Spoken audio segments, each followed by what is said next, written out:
welcome to London Weekly, broadcasted live from Eagle News London Bureau, bringing you news around London and the United Kingdom, looking at key stories this week affecting Europe and the world around us. From London, Prince William visits youth homeless charity Centre Point. In Piccadilly Circus, London's Times Square equivalent, lights are out. And our youth reporters investigate the media perception of millennials. And finally, our sports crew report on the Ping Pong World Championships 2017 held last weekend in Alexandra Palace, London. In today's UK update, so Brexit is a term meaning Britain exiting the European Union. Last June 23, 2016, the United Kingdom voted in a narrow win to leave the European Union. After a Supreme Court ruling, the British government put Brexit through a parliamentary vote. Secretary David Davis.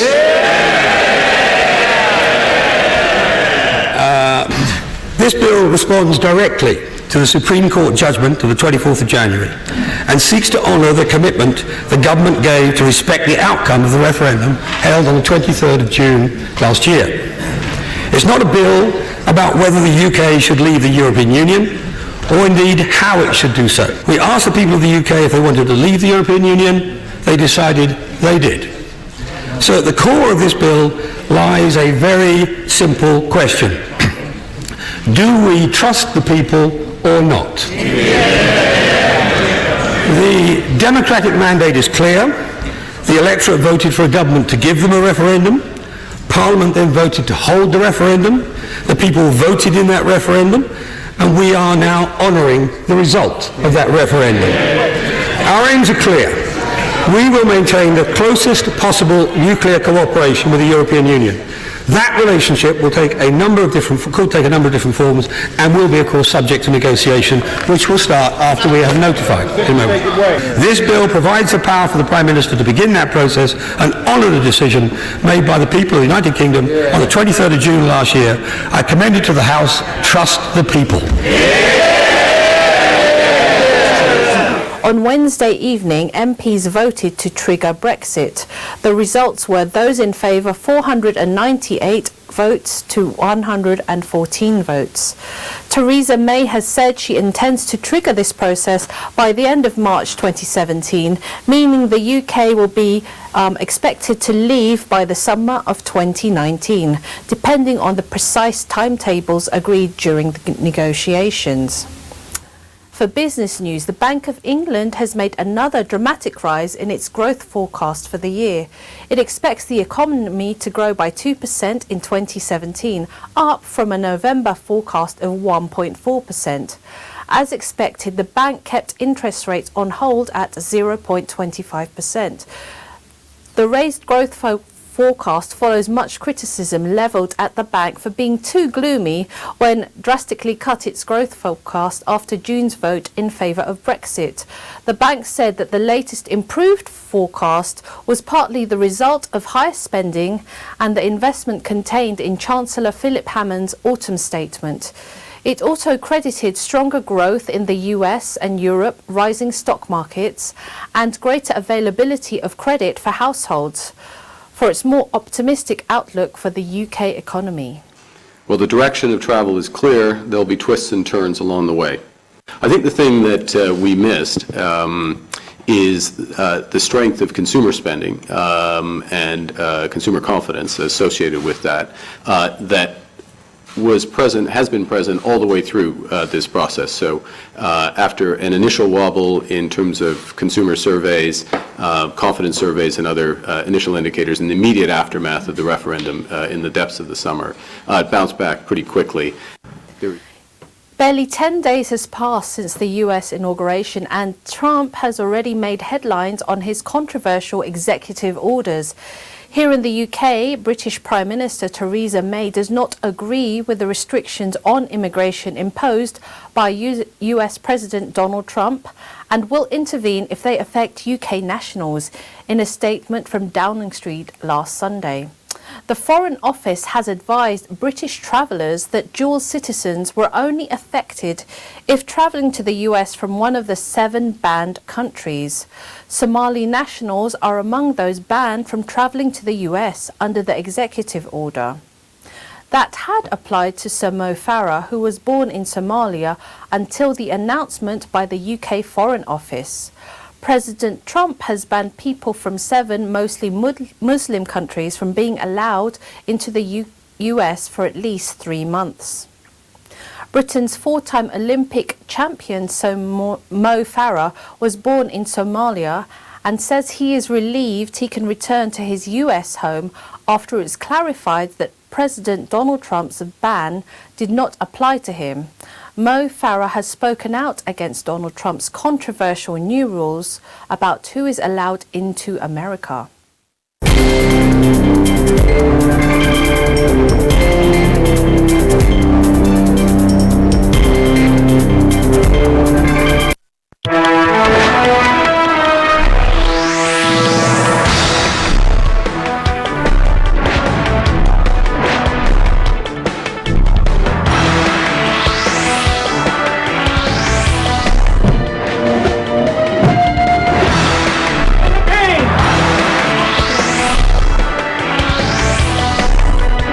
I will be president for all Americans.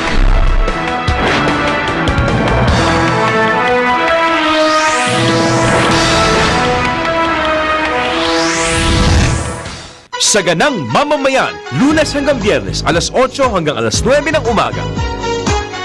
Liwanagin natin, Lunes hanggang Biyernes, alas 9 hanggang alas 10 ng umaga.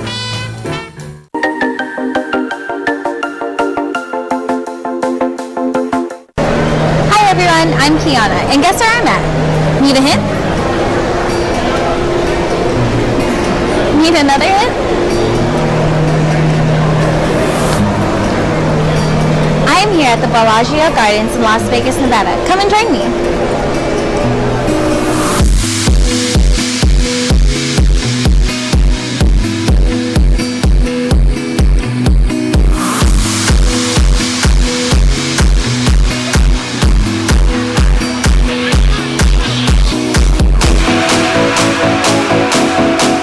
Taking a stroll through the garden will definitely be a special treat for any visitor. The garden always has over 40,000 flowers in it. It's autumn here in the US, so that means orange flowers, yellow flowers, and so much more. A big grapevine tree soars over the entire garden, so if you look up, don't be surprised to see grapes. And one more thing, don't freak out, but the tree opens his eyes. He even talks. Continue on and you'll find lots of beautiful little details begging to be photographed. It's a selfie addict's dream. 5 times a year, the Bellagio's garden team changes their floral playground into different showcase of the current season.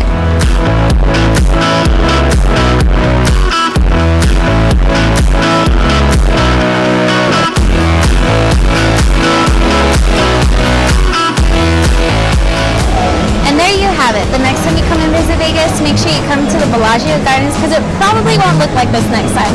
I am Kiana Pobretti and I am 1 foot 25.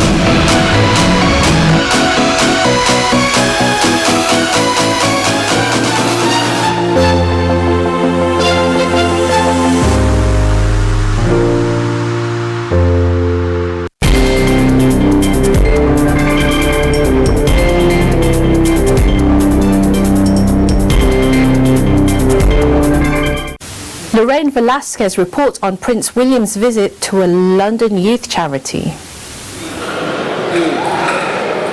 Britain's Duke of Cambridge, Prince William, visited a Centrepoint hostel in London. As royal patron of the Centrepoint, the British charity for homeless youth aged 16 to 25, Prince William met some of the youth who relied on the charity to turn their lives around.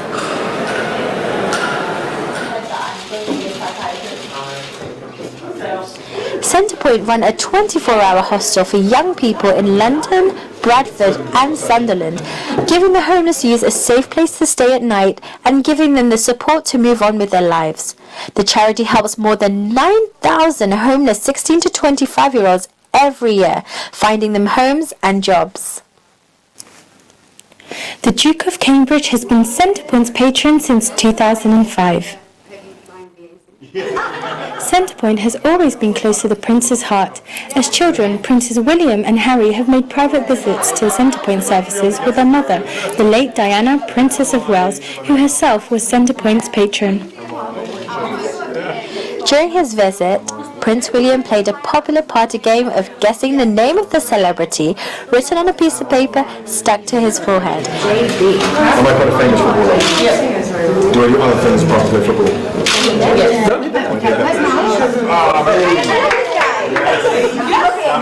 And the prince correctly guessed David Beckham. On the 13th of September 2005, Prince William, His Royal Highness the Duke of Cambridge, became patron of the Centrepoint, an enormous honour for Centrepoint staff and the young people that they support. From the London Bureau, I'm Lorraine Velasquez reporting for Eagle News, and I'm 1 with 25. Love and Season reports on London landmarks out of action. Hi, I'm in Piccadilly Circus, right in the heart of London. It's a landmark famous for its bright neon lights. But there's something noticeably different about this place now. Yes, it's that giant electronic billboard that used to illuminate this tourist hotspot for millions of people every day. And now, its lights have been switched off. It's the first time since the Second World War that the iconic Piccadilly lights went out for renovation and will stay off for 9 months.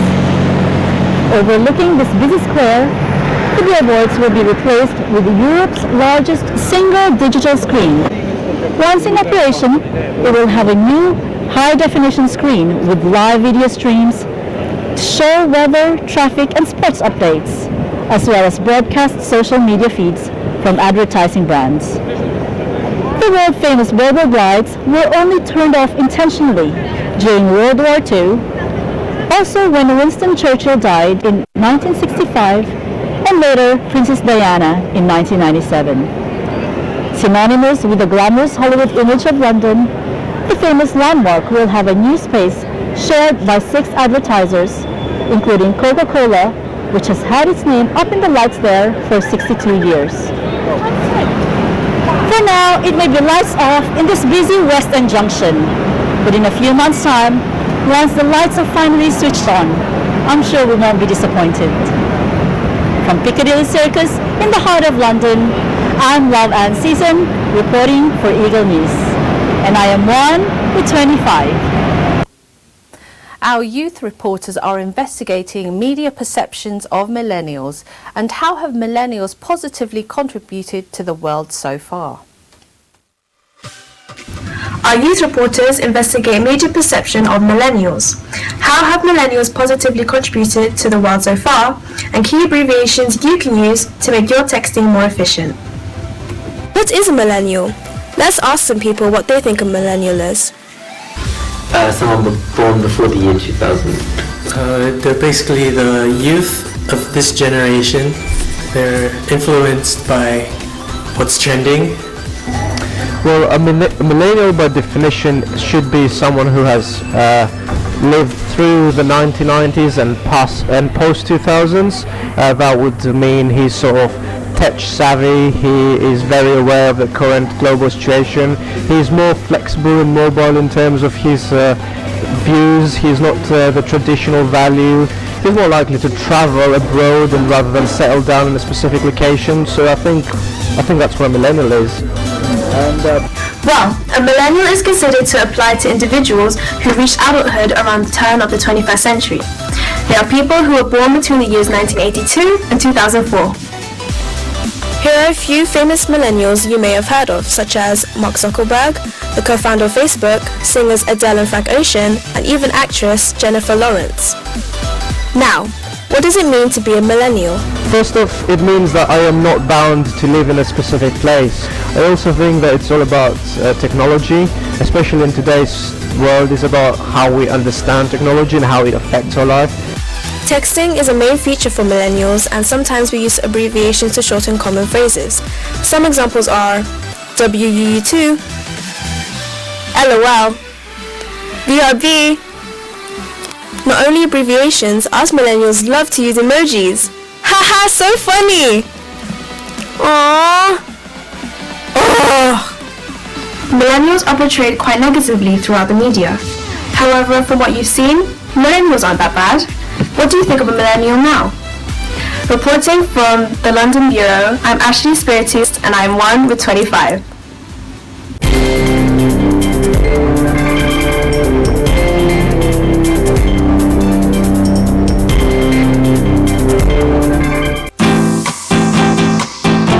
I'm the Manuel Season from the London Bureau, and I'm 1 with 25.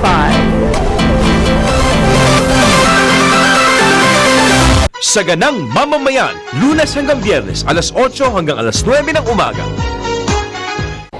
Hey, what's up everyone? I'm Aljamain Santos, your EBC Las Vegas Bureau correspondent, encouraging you to say no to the good so you can say yes to the best. Because being the best version of yourself is a choice.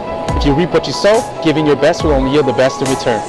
Don't forget to watch Digital Nest every Tuesday and Thursday night, 7:30 p.m. only on Net 25. I'm Aljamain Santos, your EBC Las Vegas Bureau correspondent, and I am 1 with 25.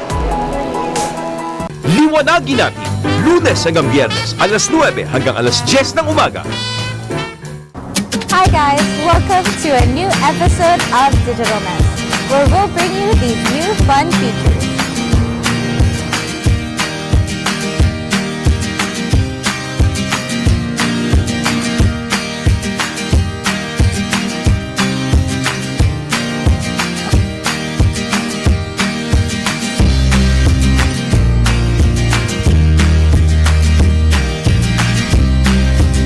Welcome to Digital Nest. Hi, I'm Abby Maya, your EBC correspondent from New York. Join us here today as we connect, learn, and share with the different people and places from all around the world.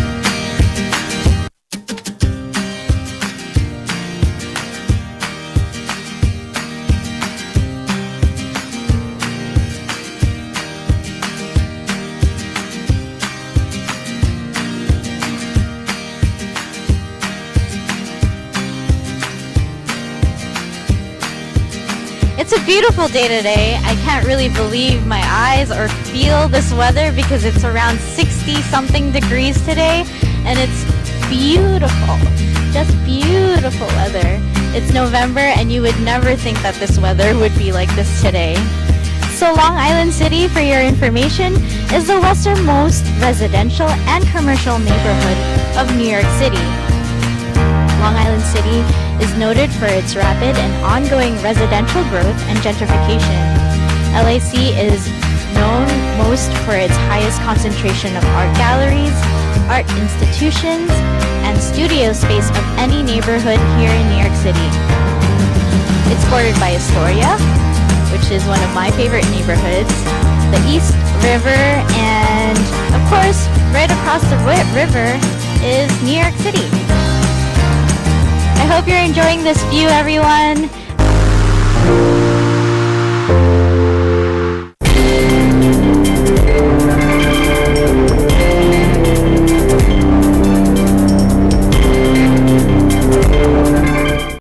Our London reporter Giancarlo Matera and the sports crew support the Ping Pong Championships in Alexandra Palace, which 4 Filipino players braved the freezing English weather and competed in the 2017 championships. Let's see how they got on. Table tennis or ping pong? Are they the same sport or is there a difference? Well, according to the organizers at the World Championship of Ping Pong is a throwback to the early days of table tennis, using traditional wooden rackets covered with sandpaper instead of the super spin-inducing rubber bats of table tennis today. This difference results in a bigger emphasis on player skill and agility over technology, encouraging slower ball movement and longer rallies for the entertainment of the live audience, which is catapulting ping pong onto the international television stage. Entering this year's tournament are several Filipino players, most notably Nico Cruz, John Misael, and Richard Gonzalez.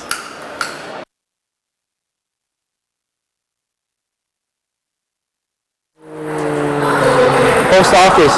It has a table there for pastime, and I used to play. That's how it all started. My father father na nagtuturo siya sa akin noon. Tapos naglalaro din siya sa amin. Ayun, pag tinitingnan ko yung father ko, parang na-inspire ako na parang gusto ko din maglaro. Naiingit kasi ako sa kanya. So, yun.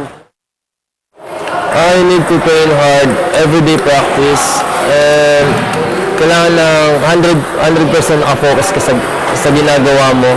Back in Philippines, I was training with Richard Gonzalez. Training. Tapos manonood ng video sa YouTube, ganun lang yung ginagawa ko din eh. Kung ano man yung hilig ng sports, not only table tennis, ibigay niyo yung buong puso niyo para ma-achieve niyo yung goal niyo sa buhay. Which brings us here to the 6th annual World Championship of Ping Pong. 64 of the world's best players will be participating over 2 days here at London's Alexandra Palace, with matches being played on a best of 3 sets, race to 15, except the final, which will be best of 5 sets.